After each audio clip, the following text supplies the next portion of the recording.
Kaixo, eremu elektrostatikoaren intentsitateari buruz egingo dugu hitz. Zer zen intentsitatea? Intentsitatea bada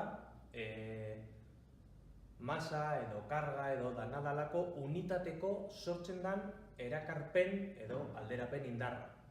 Indarra zeozerren unitateko. Kasu honetan, karga danez eremua sortzen duena, ikusiko dugu zein den erakarpen indarra karga unitateko.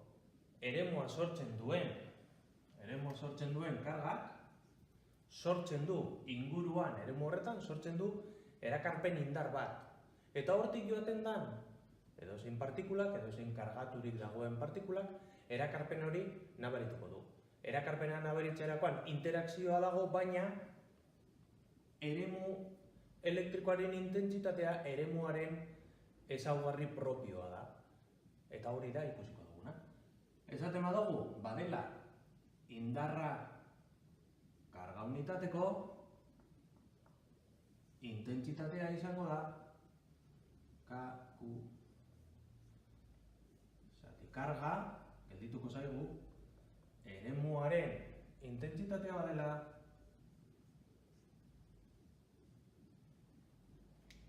bakarrik eremua sortzen duen kargaren eta zein puntuan gaudenaren eta zein ingurunetan lan egiten dugunaren araberakoa. Hau izango da eremuaren intentsitatea.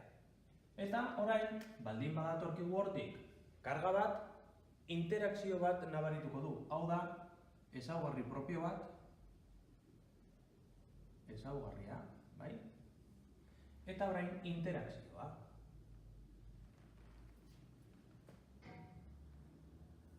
Badaukagu karga hau eta etortzen zaigu beste karga bat. Zein da interakzioa?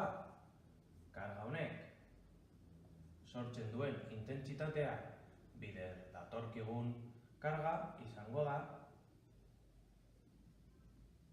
intentsitatea bider karga izango da erakarpen edo alderapen indarra, indar elektrostatikoa. Hortaz, esan dezakegu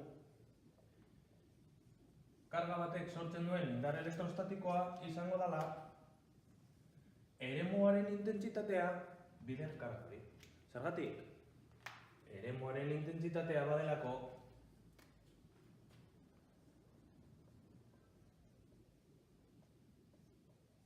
karga unitateko egin daiteken indar. Hori da intentsitatea. Begiratu ondo bideoa, gura badozue errepasatu eremu gravitatorioa, baina ideia berdina. Intentsitatea bada eremuaren ezaugarri propio bat eta indarra bada interakzio bat. Aurrera!